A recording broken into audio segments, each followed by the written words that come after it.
Let's rock, baby.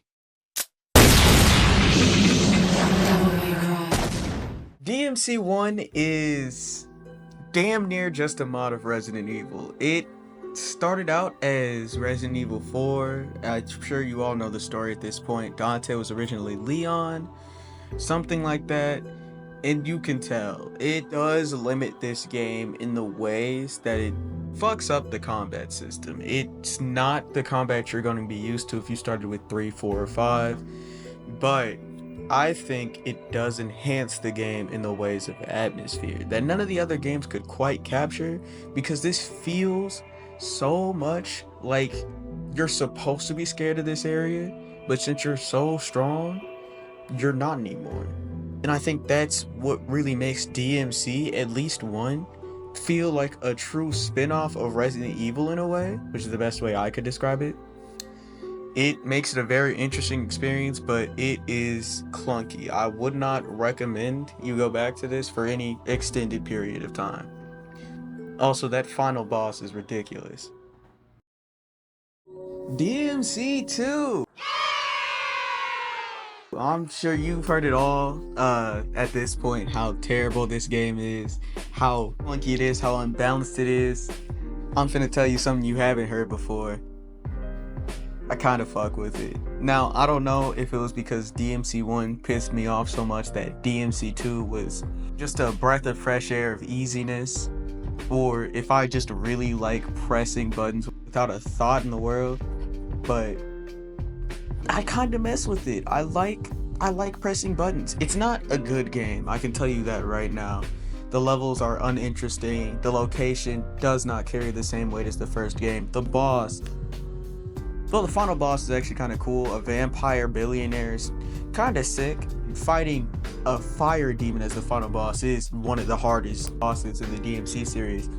But the game itself does not have the sauce, the atmosphere of DMC 1. But I do want to talk about the evolution it did bring from 1. You get to have new parkour elements, you can run up walls and all that other stuff. Dante's devil trigger is more expanded. I honestly think it has some good ideas with the devil trigger and the well, really just the devil trigger, but yeah, just a 4 out of 10 that I really liked for some reason. DMC 3 basically changed how people viewed DMC. I would damn near say it changed how people viewed action games in general. The style change system gives Dante new abilities depending on the style.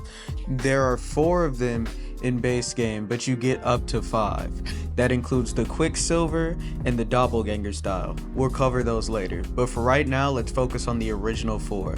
Up first, you have Sword Master, which obviously will focus on sword attacks. It'll give you new combo routes and new abilities for your melee weapons. That's very self-explanatory, not much to say for Sword Master. Gunslinger, in the same vein, will focus on your gun weapons. It'll give you new animations for your gun weapons, new attacks, new charge up levels. It'll give you more routes for your gun combos, but there's really not much going on for Gunslinger. Let's talk about Trickster. Trickster is the one that I use because, frankly, I suck at these games. It's gonna be your easy mode, it's gonna let you move out of areas, teleport to your enemies, and continue combos very easily. It's basically gonna make you feel like Dante does in the cutscenes. It's the most badass style and my personal favorite, but it's definitely the easy mode for the game and the one that I would recommend for first timers. Now, I wasn't lying when I said you're gonna look the coolest when you're using Trickster, but the most effective one and the hardest one to master is going to be the Royal Guard. See, this one, it seems very simple on the surface. Basically gives Dante a block button. At this point, I'm sure you're like, well, why wouldn't I just use Trickster? You can dodge out of the way instead of blocking them. Well, if you time this block correctly, it'll build up a gauge, and the more that gauge fills up, the more damage you do when you hit the Royal Release. Now, the Royal Release, depending on if you have a full gauge, will decimate any small demon and do huge amounts of chunks of health to large demons and bosses. But what's crazy about the Royal Release is, if you hit it on a certain frame, you become a nuke. Dante dashes through the enemies and does the same amount of damage as a fully charged Royal Release without any of the buildup. It's a ridiculous trick, and really only speedrunners and professional players can pull this off. God knows I can't. So I'll cover Quicksilver and Doppelganger in the same section. They are basically self-explanatory. Doppelganger gives you another version of Dante that you can do combos with. It leads to pretty cool routes and pretty cool clips, but it's nothing all that special. Quicksilver, on the other hand, allows you to stop time or at least slow it down tremendously, so you can do combos that would not be possible any other way. They're both pretty unique abilities, but they come a little too late in the game to make use of them on a first playthrough. They're very much new game plus abilities that you can just happen to get on your first run. Now, like I said at the beginning, what DMC 3 did cannot be understated. It really cemented DMC's legacy as the action game and would inspire so many ones after it. It is an insane leap forward from 2, an insane leap forward from 1. It is generational. Biggest evolution we're probably going to see from this series. The only way they can go up from here is to introduce some new blood, which is exactly what they did in the next game. Starting with DMC 4, we get introduced to a new character, Nero. He was basically used as an entry point character. He is Easier Dante is the easiest way to explain him. He has a couple mechanics. One is his blue rose, which you can charge the weapon. It works just like Dante's guns. But his more interesting mechanic is going to be his red queen. This sword is very interesting. On the face, it's very basic, kind of reminiscent of Dante's Rebellion or one of his other basic swords, but it has its own mechanic where you can rev it up to increase the power of the combo moves it does.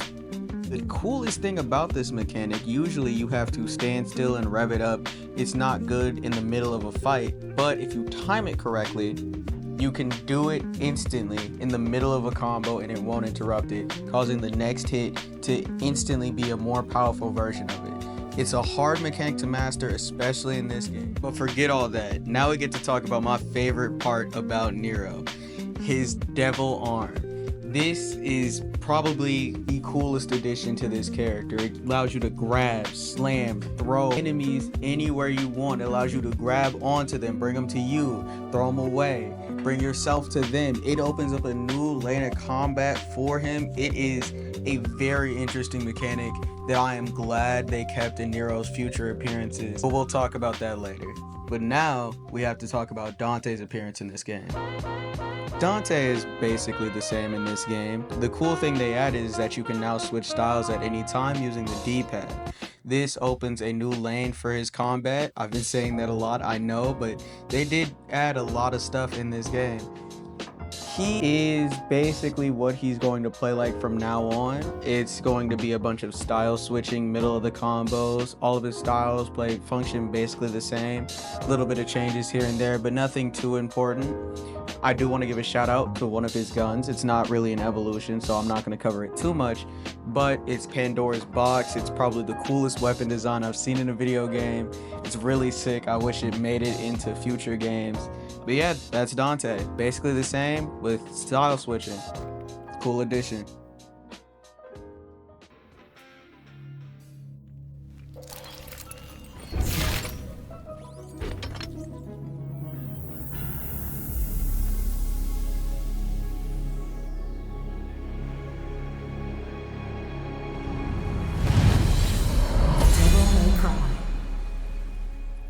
DMC 5 did a lot, but I want to talk about Nero first.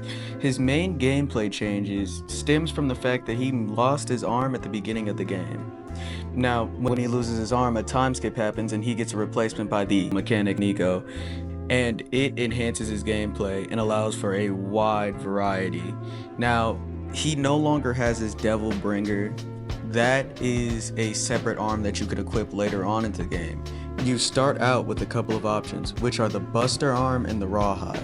Now, I'm not going to go through all the Devil Arms because it's a real long list, but the Buster Arm launches enemies across the room and you can implant enemies with an explosion that can extend combos and just kill off enemies real quick. Now, the Rawhide, that is a chain whip, which you can use to extend attacks and rack up damage real fast. It's a basic whip attack, but also does good AoE. It's a solid get off me tool if you're in a pinch.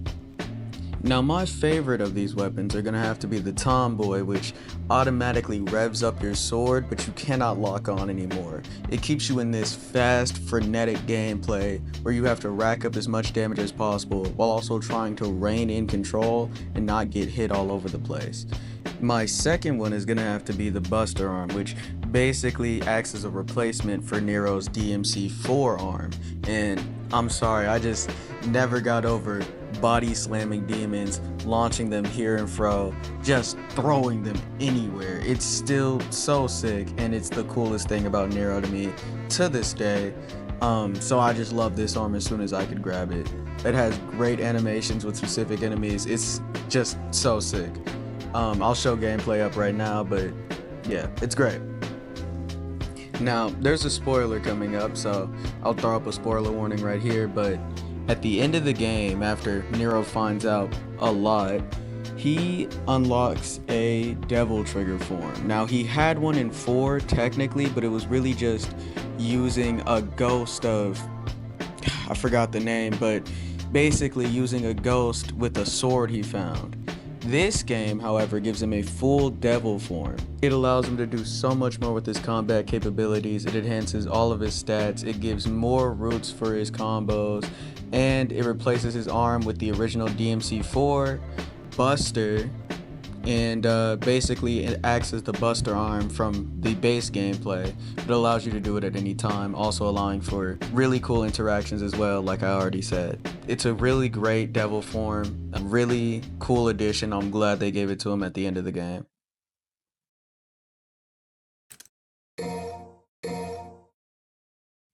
Now Dante, he basically perfected his moveset in DMC 4. So what they did in 5 is, aside from giving him new weapons, of course, is they extended everything he could do. Now Trickster has more moves, the list is long. Now Swordmaster has more moves, the list is super fucking long. Gunslinger, more moves.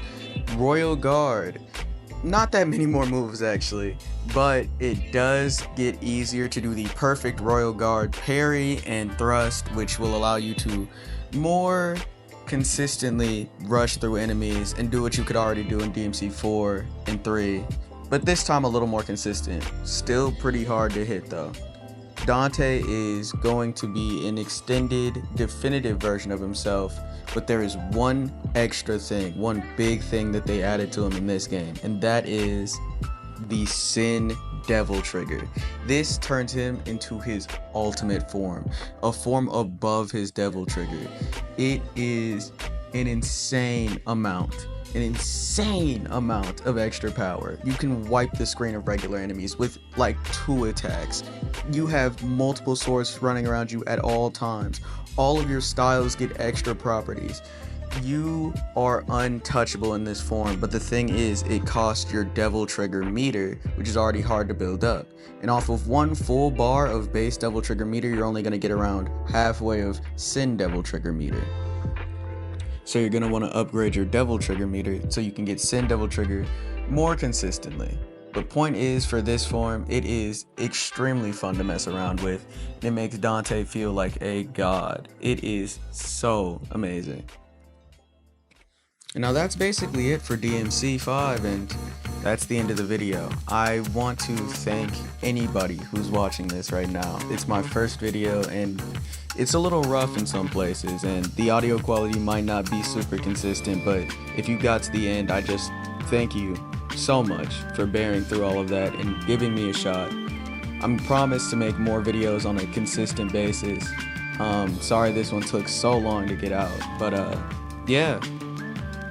The Evolution of DMC. I hope I didn't forget anything, but I'm sure you can let me know in the comments. I'll be extra motivated to correct my mistakes.